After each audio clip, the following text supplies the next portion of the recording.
Hello friends, in this video நம்ம அடுத்த type of budget ஒரு சின்ன illustration பார்ப்போம். என்னன்னா ABC Limited a newly started company wishes to prepare cash budget. நாம இந்த cash budget அப்படிங்கிற பட்ஜெட்டுக்கு இதுவரைக்கும் சம் பார்க்கல. அந்த cash budget வந்து ரொம்ப இம்பார்ட்டன்ட் நம்ம எக்ஸாம் பாயிண்ட்ல. ஸோ வந்து ஏன்னா ஒவ்வொரு கம்பெனிக்கும் கேஷ் அப்படிங்கிறது வந்து ஒரு கம்பல்சரி தேவைப்படுற ஒரு விஷயமா இருக்கும். ஸோ அந்த கேஷ் பட்ஜெட் எப்படி ப்ரிப்பேர் பண்ணுறது அப்படிங்கிறதுக்கு தான் வந்து நம்ம இந்த illustration பார்க்குறோம். Prepare cash budget for the first 6 months from the following estimated revenue and expense. Month கொடுத்திருக்காங்க January, February, March, April, May, June 6 மாதம் இருக்கு. Total sales பார்த்தீங்கன்னா 20,000, 22,000, 28,000, 36, 30, 40. Materials கொடுத்திருக்காங்க, wages கொடுத்திருக்காங்க. Overheadல production overheadum, selling and distribution overheadum கொடுத்திருக்காங்க. Cash balance on 1st January was rupees 10,000. Opening balance மொத்த ஆரம்பத்தோட first balance கொடுத்திருக்காங்க. A new machinery is to be installed at rupees 20,000 on credit. 20,000 வந்து கிரெடிட்ல வந்து install பண்றோம். To be repaid by 2 equal installment. 10,000 அந்த 20,000க்கு வந்து 10,000 வந்து equal instalment அப்படின்னு சொல்லி கொடுத்துருக்காங்க. அப்புறம் சேல்ஸ் கமிஷன் ஒரு 5% வித்தின் அ மந்த். இந்த சேல்ஸ் என்னைக்கு பண்ணுறோமோ அதுக்கு அடுத்த மாதத்துக்குள்ளே வந்து சேல்ஸ் கமிஷன் வந்து 5% பே பண்ணிடுறோம். அடுத்து 10,000 being the amount of second call money received in March. Second கால் மணி ஒரு 10,000 ரூபா ரிசீவ் பண்ணியிருக்கோம். ஷேர் ப்ரீமியம் வந்து ஒரு 2,000 ரூபா. இந்த 10,000தோட சேர்த்து எக்ஸ்ட்ராவாக 2,000 ரூபா வந்து நம்ம ஷேர் ப்ரீமியம் ரிசீவ் பண்ணுறோம். அப்புறம் period of credit allowed by suppliers 2 மாதம், அலௌடு 2 கஸ்டமர்ஸ். இது வந்து கிரெடிட்டார்ஸுக்கானது, இது டெப்டார்ஸுக்கானது 1 month. Delay in payment of overhead ஒரு 1 மந்த்து.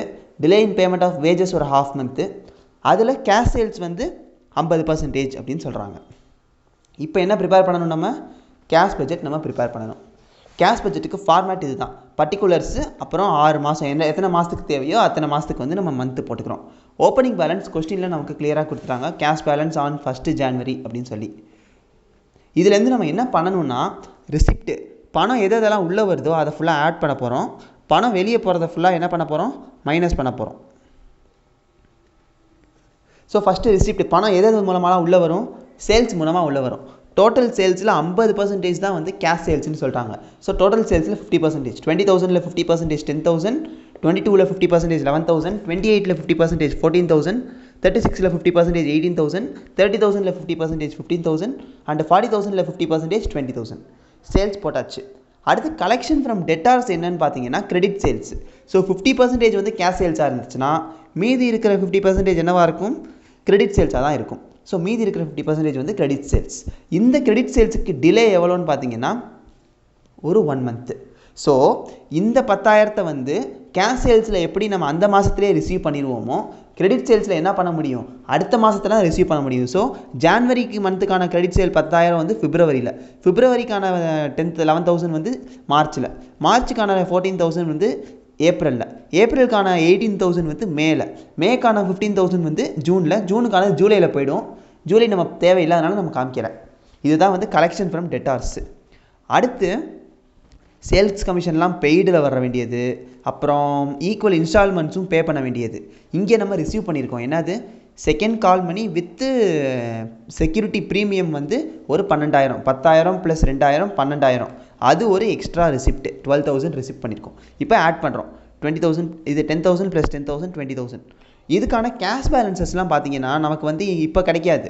இந்த மந்தோட எண்டிங்கில் வர்ற க்ளோசிங் பேலன்ஸ் தான் நமக்கு என்னது? அடுத்த மந்தோட ஓப்பனிங் பேலன்ஸ். ஸோ நம்ம இப்போதைக்கு இதெல்லாம் ஆட் பண்ண முடியாது. இதை மட்டும்தான் ஆட் பண்ணியிருக்கோம். அடுத்து என்ன பண்ணுறோம்? பேமெண்ட்ஸ் ஃபுல்லாக எடுக்கிறோம். பேமெண்ட்டில் ஃபஸ்ட்டு பேமெண்ட் என்னது? மெட்டீரியல் 20,000. பட் மெட்டீரியலுக்கு என்ன சொல்லியிருக்காங்கன்னா period of credit allowed by suppliers. Supplier நமக்கு மெட்டீரியல் கொடுக்கறதுக்கு எத்தனை மாதம் credit time? 2 months credit time. So 2 மாதம் கழித்து தள்ளி போடணும். ஜான்வரியோட தான் மார்ச்சில் போடணும், ஏன்னா 2 மாதம் தள்ளி. பிப்ரவரியோட 14,000 2 மாதம் தள்ளி ஏப்ரலில் போடணும். மார்ச் 14,000 வந்து 2 மாதம் தள்ளி மேலே போடணும். ஏப்ரலுக்கான 22,000 2 மாதம் தள்ளி ஜூனில் போடணும். மேவும் ஜூனுக்கும் வந்து இந்த நமக்கு அவுட் ஆஃப் ஷீட் போயிடும், ஏன்னா ஜூலைக்கும் அடுத்து ஆகஸ்ட்டுக்குள்ளே போயிடும். ஸோ நம்ம அது இங்கே வந்து எடுக்க தேவையில்லை. அடுத்து வேஜஸ் என்ன சொல்லியிருக்காங்க? பேமெண்ட் ஆஃப் வேஜஸ் தான் ஹாஃப்னு சொல்கிறாங்க. ஹாஃப்னால் நம்ம என்ன பண்ணணும்னா ஆவரேஜ் பண்ணணும். இந்த இப்போ வந்து வேஜஸ் பார்த்தீங்கன்னா 4,000 இருக்குது. 4,000ல் வந்து பாதி என்னது? 2,000. அதுதான் போட்டிருக்காங்க. இங்கே எப்படி 4,200னா ஆவரேஜ்னு சொன்னேன்னா இந்த மந்த்துக்கும் ப்ரீவியஸ் மந்த்துக்கும் ஆவரேஜ். ஸோ 4,400 அண்டு 4,000 ஆவரேஜ் என்னது? 4,200. அதான் ஆவரேஜ் பண்ணி போடணும். இது அடுத்து பார்த்தீங்கன்னா 4,600 4,400 ஆவரேஜ். அடுத்து 4,600 4,600 ஆவரேஜ்.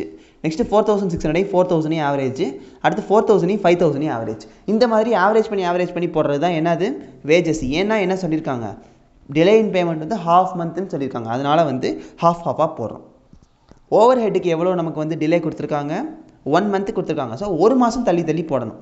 ஓவர் ஹெட்ஸ் வந்து நமக்கு எவ்வளோ இருக்குது, டோட்டலாக 4000, ரெண்டையும் ஆட் பண்ணால் 4000, 3200 + 800.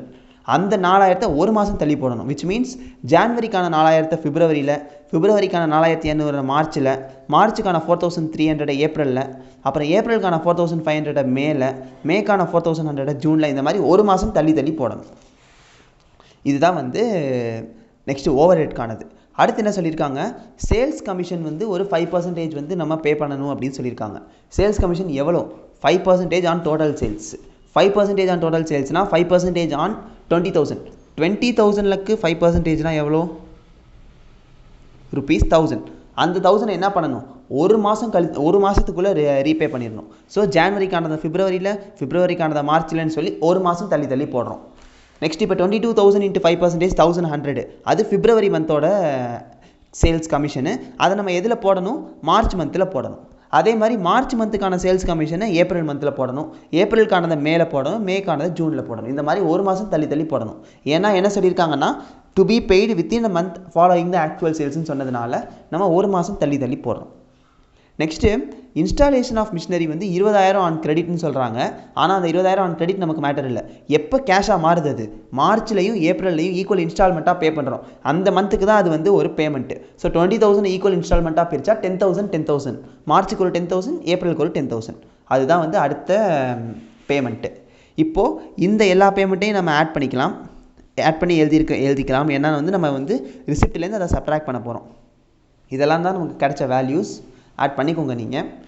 இப்போது நமக்கு ஏற்கனவே ரிசிப்ட் 20,000 இருக்குது, பேமெண்ட் ஒரு 2,000, க்ளோசிங் பேலன்ஸ் வந்து 18,000. திரும்ப வந்து ஃபஸ்ட்டு மந்தோட க்ளோசிங் பேலன்ஸ் தான் வந்து செகண்ட் மந்தோட ஓப்பனிங் பேலன்ஸ். ஸோ இந்த 18,000 அங்கே கேரி ஃபார்வர்ட் ஆகுது.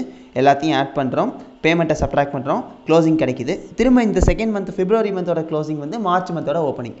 இந்த மாதிரி நம்ம எல்லா மந்த்துக்கும் போட்டு முடிக்கிறது தான் வந்து கேஷ் பட்ஜெட்டோட ஃபார்மேட். That's all friends. இதுதான் கேஷ் பட்ஜெட். நான் இந்த சம்மில் கொஞ்சம் குவிக்காக போயிட்டேன்னு எனக்கு ஃபீல் ஆகுது. பிகாஸ் நமக்கு வந்து இதில் எந்த ஒரு ட்விஸ்டட் அட்ஜஸ்ட்மெண்ட்ஸுமே இல்லை. ஜஸ்ட்டு வந்து இருக்கிறத நம்ம ரீட் பண்ணி அப்படியே அண்டர்ஸ்டாண்ட் பண்ணி எழுதுகிறோம். அதனால தான் நான் கொஞ்சம் குவிக்காக போயிட்டேன். சப்போஸ் இதில் ஏதாச்சும் பாயிண்ட் புரியலைன்னா ஸ்பெசிஃபிக்காக கமெண்ட்ஸில் கேளுங்க. திரும்பவும் எக்ஸ்பிளைன் பண்ண முடிஞ்சால் எக்ஸ்பிளைன் பண்ணுறேன், இல்லைனா கமெண்ட்ஸ்லேயே நான் உங்களுக்கு வந்து எக்ஸ்பிளைன் பண்ணிடுறேன். தேங்க்யூ.